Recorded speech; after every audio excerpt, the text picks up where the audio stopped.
Assalamualaikum warahmatullahi wabarakatuh.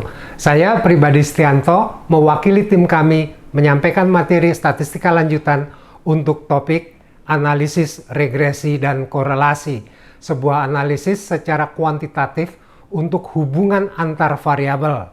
Mari kita mulai. Inilah capaian pembelajarannya. Yang pertama adalah mampu mengestimasi dan menginterpretasikan koefisien korelasi. Yang kedua adalah mampu mengestimasikan dan menginterpretasikan koefisien regresi. Yang ketiga adalah mampu melakukan inference, yaitu pendugaan interval dan pengujian hipotesis atas parameter regresi berdasarkan koefisien yang diperoleh sebelumnya. Yang keempat adalah mampu menggunakan bentuk fungsi yang tepat dalam analisis regresi. Dan yang kelima adalah mampu menggunakan variabel kualitatif sisi kanan pada model regresi. Untuk mencapai hasil tersebut, maka materi pembahasannya adalah sebagai berikut. Pertama, tentang analisis korelasi. Kemudian kedua adalah tentang penentuan dan arti koefisien pada analisis regresi sederhana. Dilanjutkan dengan penentuan dan arti koefisien pada analisis regresi majemuk. Kemudian berbagai inference pada analisis regresi. Lantas, bentuk-bentuk fungsi regresi linear.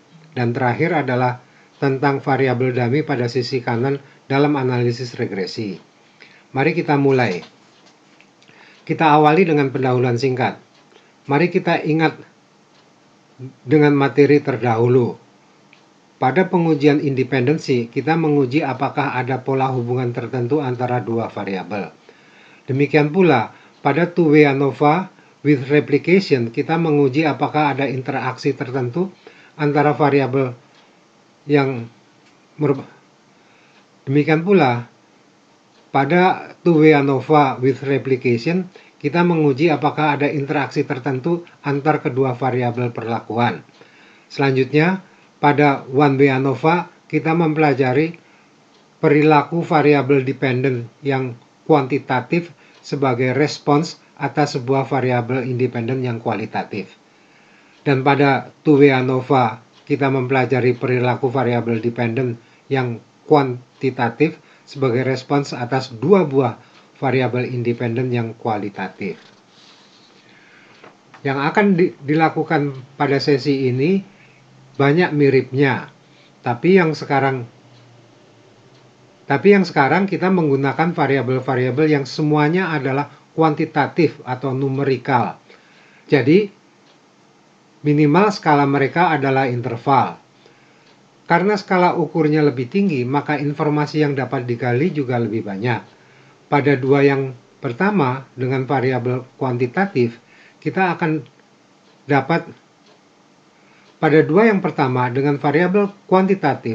dapat dilakukan analisis korelasi. Untuk dua yang terakhir, dengan variabel kuantitatif, akan dapat dilakukan analisis regresi. Jadi, analisis korelasi dan regresi adalah mengenai keterkaitan variabel kuantitatif yang dapat menghasilkan besaran yang terukur. Inference yang dilakukan adalah tentang parameter populasi. Mari kita mulai dengan analisis korelasi. Silahkan disimak. Untuk memulai analisis korelasi, kita mulai dengan menyaksikan scatter plot dari variabel X dan Y berikut ini. Misalkan X adalah harga gula dan Y adalah konsumsi gula. Kemudian disajikan scatter plot pasangan X dan Y yang demikian. Kemudian disajikan scatter plot pasangan X dan Y yang demikian. Misalkan X adalah harga telur dan Y adalah konsumsi telur. Dan disajikan scatter plot pasangan X dan Y yang demikian ini. Misalkan X adalah pendapatan keluarga dan Y adalah konsumsi telur. Pada gambar A, baik yang di atas maupun yang di bawah, tidak terlihat adanya pola hubungan tertentu. Ketika X semakin besar, Y bisa tetap atau menjadi lebih besar ataupun menjadi lebih kecil. Pada gambar B, baik yang di atas maupun yang di bawah, terlihat adanya pola hubungan tertentu. Ketika X semakin besar, Y cenderung semakin kecil. Namun ada perbedaan antara gambar atas dan gambar bawah. Pada gambar atas, terlihat bahwa kecenderungan hubungan mereka tercermin dengan titik-titik yang lebih berdekatan. Ini bermakna bahwa pada setiap perubahan pada X akan cenderung diikuti dengan perubahan Y yang lebih konsisten. Pada gambar C, baik yang di atas maupun yang di bawah, terlihat adanya pola hubungan tertentu. Ketika X semakin besar, Y cenderung semakin besar juga. Juga ada perbedaan antara gambar atas dan gambar bawah. Pada gambar atas terlihat bahwa kecenderungan hubungan mereka tercermin dengan titik-titik yang lebih berdekatan. Ini bermakna bahwa pada setiap perubahan pada X akan cenderung diikuti dengan perubahan Y yang lebih konsisten. Pada gambar A dapat dinyatakan bahwa tidak ada hubungan antara X dengan Y. Pada gambar B dapat dinyatakan bahwa ada hubungan antara X dan Y. Dan karena kenaikan X cenderung diikuti oleh penurunan Y, maka hubungan X dan Y adalah berlawanan arah atau negatif. Pada gambar C, dapat dinyatakan bahwa ada hubungan antara X dan Y, dan karena kenaikan X cenderung diikuti oleh kenaikan Y, maka hubungan X dan Y adalah searah atau positif. Selanjutnya, kerapatan jarak lintas titik sebagaimana yang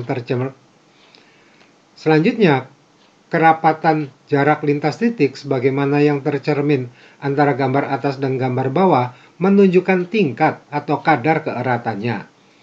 Kelak kita akan dapat menetapkan arah dan tingkat keeratan hubungan antara kedua variabel. Silakan disaksikan. Kita mulai dengan pemahaman konsep.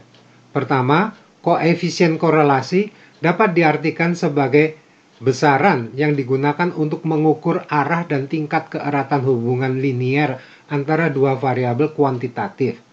Kata linier diberi penekanan karena besaran ini berasumsi bahwa hubungan antara kedua variabel yang terlibat adalah linier. Ini menjadi kelemahan dari analisis ini. Ia kurang akurat dalam menjelaskan bila hubungan pada kedua variabelnya tidak linier. Dalam analisis regresi, kita akan dapat menanggulangi kelemahan tersebut. Pembahasannya adalah untuk pasangan dua buah variabel. Variabel yang terlibat merupakan variabel-variabel kuantitatif, jadi minimal skala ukurnya adalah interval. Ini yang memungkinkan kita dapat mengukur arah dan tingkat keeratan hubungannya. Akan tetapi, metode statistika hanya mampu menyajikan hubungan, tidak merupakan sebab akibat. Sebagai ukuran arah dan tingkat keeratan, maka rentang nilainya berkisar pada -1 sampai dengan +1. Simbol rho digunakan untuk parameter populasi korelasi, sedangkan untuk statistik sampelnya adalah dengan R.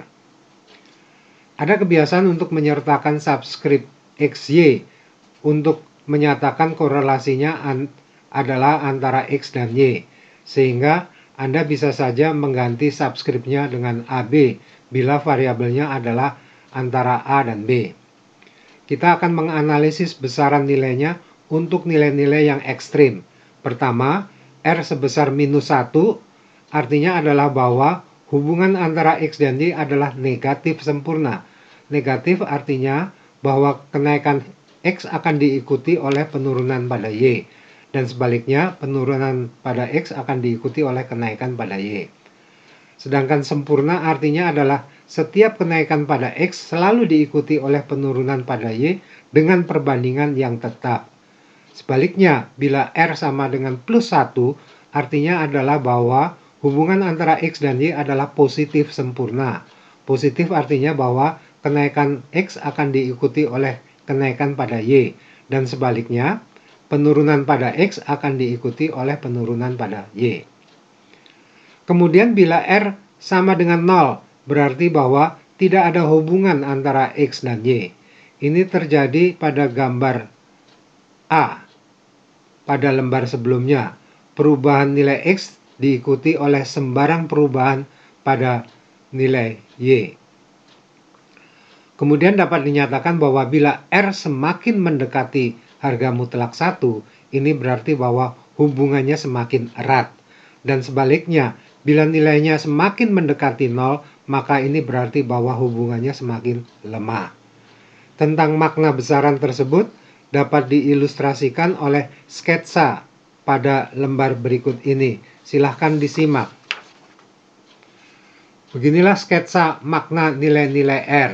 Silahkan pause video untuk meresapi pemahaman tentang nilai-nilai R. Kita akan beranjak ke formula dan penggunaan Excel untuk mendapatkan nilai R pada lembar berikutnya. Silahkan disimak. Berikut adalah formula koefisien korelasi yang dapat dinyatakan demikian ini.